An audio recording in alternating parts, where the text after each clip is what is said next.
कैसे हो दोस्तों। मैं Shubhankar Pandey, achieve target with Shubhankar channel में आपका स्वागत है। हम लास्ट बहुत समय पहले मिले थे ऑनलाइन। अब फिर से देख लेते हैं, जो छूटे हुए वीडियोस थे उन वीडियोस को हम कंप्लीट कर लेते हैं जितने हो सके उतने, ताकि चैनल पे हमेशा रहे, ताकि जिसको भी अपना रिवीजन करना है, जल्दी जल्दी रिवीजन करना है, उनके पास में हमेशा अचीव टारगेट का जो चैनल है वो हमेशा रहेगा, कभी उस वीडियो को डिलीट भी नहीं किया जाएगा। हम जो वीडियो में जो हम छोड़े थे, हमने आर्टिकल 29 और 30 के बाद में हमने छोड़ा था। 29 भी छूटा हुआ है और 30 भी छूटा हुआ है।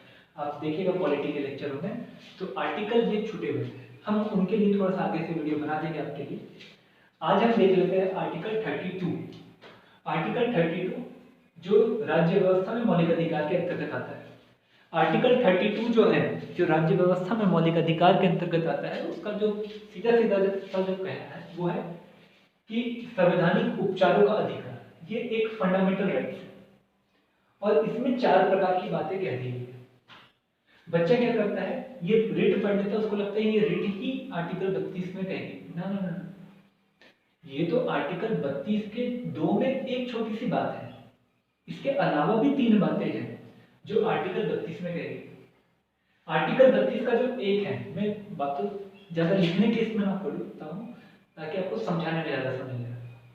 आर्टिकल 32 का जो एक है वो सीधे सीधे छोटी सी बात ये कहता है कि किसी भी व्यक्ति के मौलिक अधिकार के उल्लंघन होने पर उस मौलिक अधिकार को लागू करने के विषय में सुप्रीम कोर्ट के पास में व्यक्ति को जाने का अधिकार, जो व्यक्ति है जिसके मौलिक अधिकार का उल्लंघन हुआ है, उस व्यक्ति को जाने का अधिकार आर्टिकल 32 के 1 में कहा।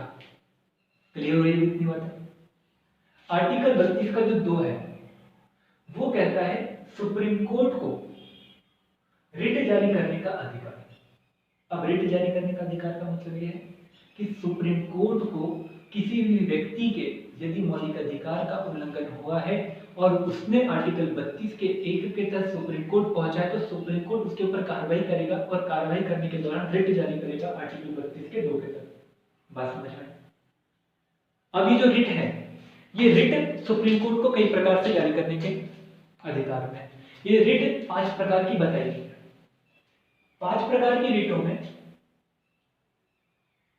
यदि हम एक एक करके देखें तो एक है बंदी प्रत्यक्षीकरण, दूसरा है परमादेश, तीसरा है प्रतिषेध, चौथा है उत्प्रेषण, 5वां है अधिकार प्रश्न।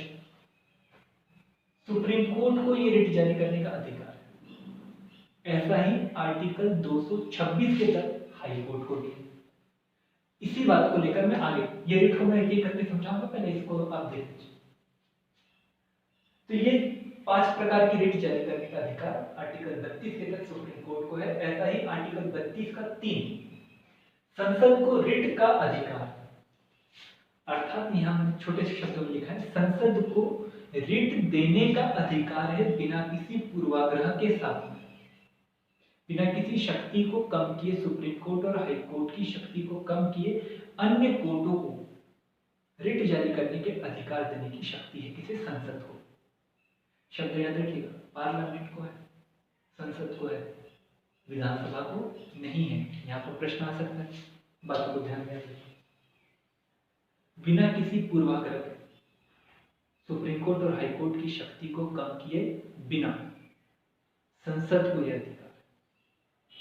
अब इसी में आर्टिकल है 32 का 4।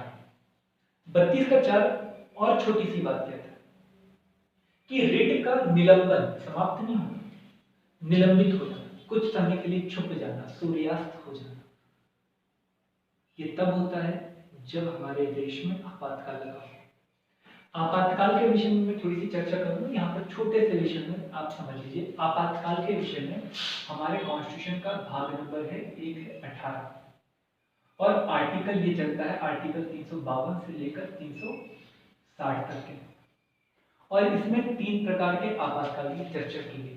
3 प्रकार के आपातकाल की चर्चा की, और जब ये 3 प्रकार के आपातकाल की चर्चा की है तो उसमें सबसे पहला जो आपातकाल है वो है राष्ट्रीय आपातकाल। कौन सा? राष्ट्रीय आपातकाल। इस राष्ट्रीय आपातकाल के बाद में जो एक और आपातकाल की चर्चा की गई उसे कहा गया राष्ट्रपति शासन। कौन सा शासन? राष्ट्रपति शासन। और उसी के बाद में एक और आपातकाल की चर्चा की गई उसे कहा गया वित्त आपातकाल, फाइनेंशियल इमरजेंसी। इसमें राष्ट्रीय आपातकाल के समय में, अब याद रखिए, राष्ट्रीय आपातकाल 3 शब्दों के आधार पर लगता है। वो 3 शब्दों को पकड़ के चलिएगा, कभी भी ऑब्जेक्टिव में पूछने की संभावना रहती है। उसमें जो पहला शब्द है वो है युद्ध। पहला शब्द कौन सा है? युद्ध। दूसरा है बाह्य आक्रमण और तीसरा है आंतरिक अशांति। आंतरिक अशांति इसका बहुत मेजर यूज किया और इसके कारण इसे 44 कॉन्स्टिट्यूशन अमेंडमेंट के तहत इसे चेंज कर दिया गया और इसकी जगह पर एक शब्द जोड़ दिया गया, वो है सशस्त्र विद्रोह। और इस सशस्त्र विद्रोह के आधार पर आपातकाल को लागू करने की शक्ति। ठीक है, जब भी ये 2 पहले आधारों पर आपातकाल लगता है तो आर्टिकल 2 है, 2 आर्टिकल 358 और 359। इसमें 359 के तहत आपातकाल लगने के बाद में 59 के तहत ये जो रिट जारी करने का अधिकार है सुप्रीम कोर्ट का, वो थोड़े समय के लिए छुप जाता है। अर्थात इसका मतलब क्या है समझ लीजिए तो अच्छा रहेगा। अगर आपातकाल लगता है युद्ध या बाह्य आक्रमण के आधार पर, तो उस कंडीशन में कोई व्यक्ति के मौलिक अधिकारों का उल्लंघन होता है तो वो व्यक्ति जिसके मौलिक अधिकार का उल्लंघन हुआ है, वो व्यक्ति ये कहते हुए सुप्रीम कोर्ट नहीं पहुंच सकता कि भैया मेरे मौलिक अधिकार का उल्लंघन हुआ और आप उस मौलिक अधिकार का उल्लंघन करने वाले व्यक्ति को सजा दीजिए। ये नहीं कह सकता। क्यों?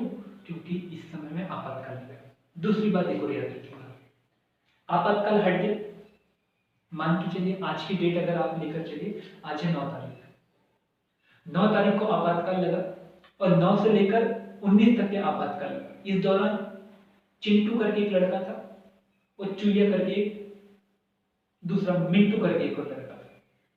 चिंटू ने मिंटू को, क्योंकि चिंटू एक स्टेट था, राज्य था, उसने मिंटू को मारा, उसके बोलने के अधिकार को छीना, बोलने के अधिकार को छीना। मैंने बताया चिंटू कौन है? एक स्टेट है, राज्य है।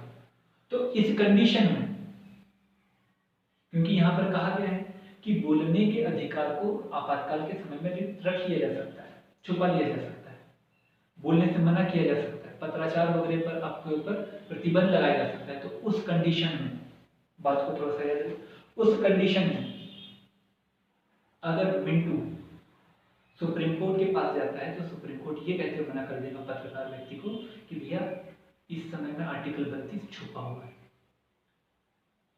तो मिंटू क्या करेगा?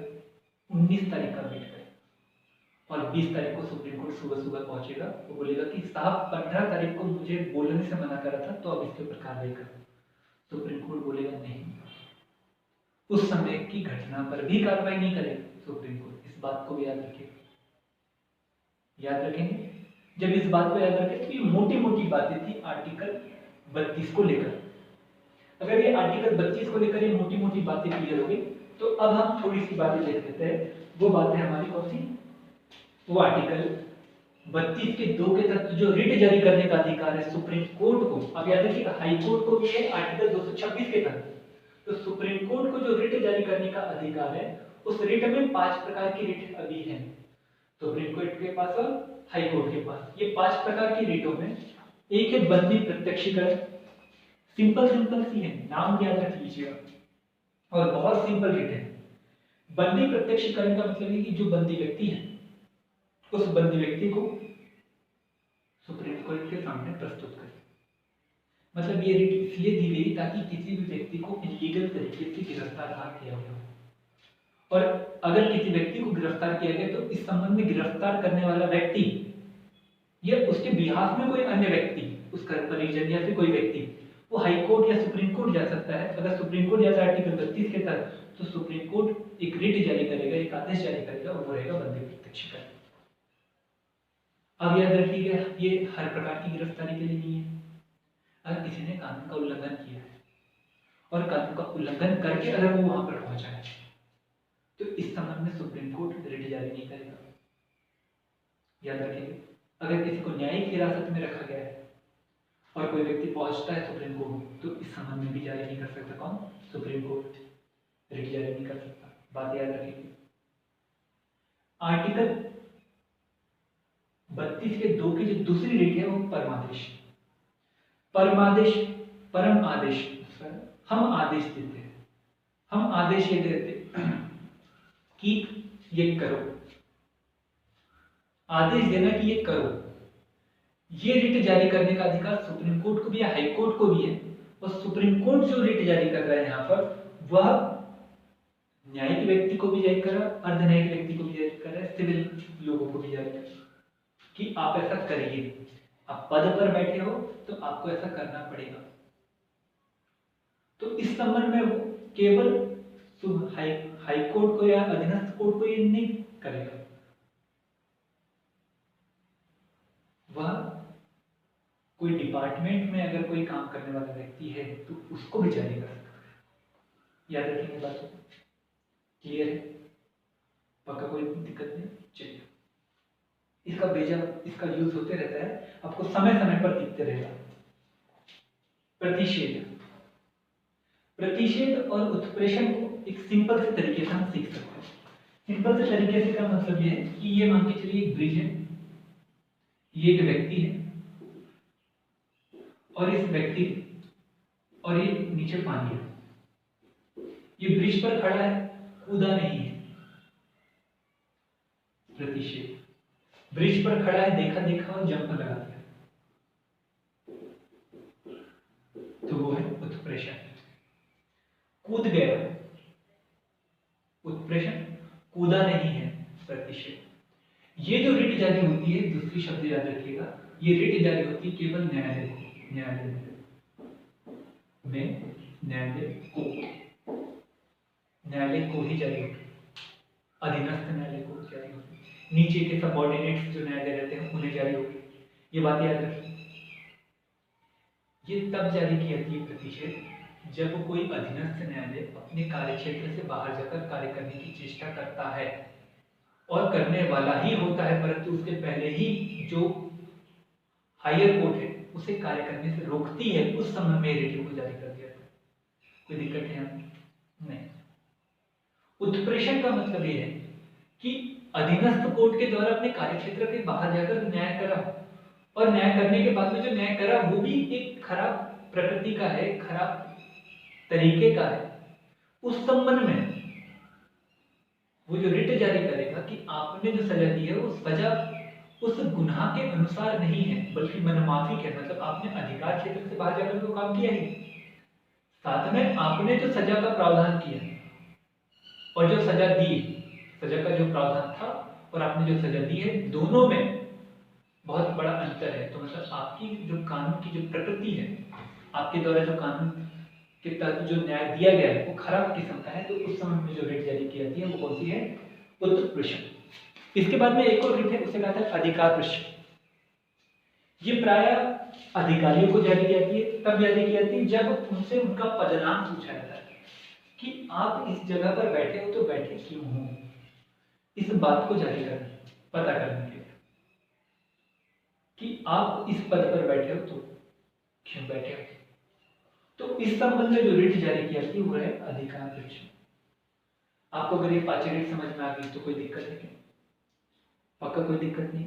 ऐसे हम सोच रहे हैं कि छोटे छोटे वीडियो बनाकर एक एक दो तीन आर्टिकल का जो हो सके वो वीडियो बनाकर हम आपके सामने रख दें। यदि आपको वीडियो अच्छा लगा हो तो जरूर शेयर करिएगा, लाइक करिएगा, शेयर जरूर करिएगा ताकि जिसका भला हो सके तो भला कर देगा वो अपना और पढ़कर आगे निकल जाए। क्योंकि एग्जाम अभी थोड़ा सा लेट है, तो कम से कम पॉलिटी जैसे दुधारू जो विषय है यहाँ पर आपको पढ़ने में भी मजा आएगा और नंबर भी ज़्यादा मिलेगा।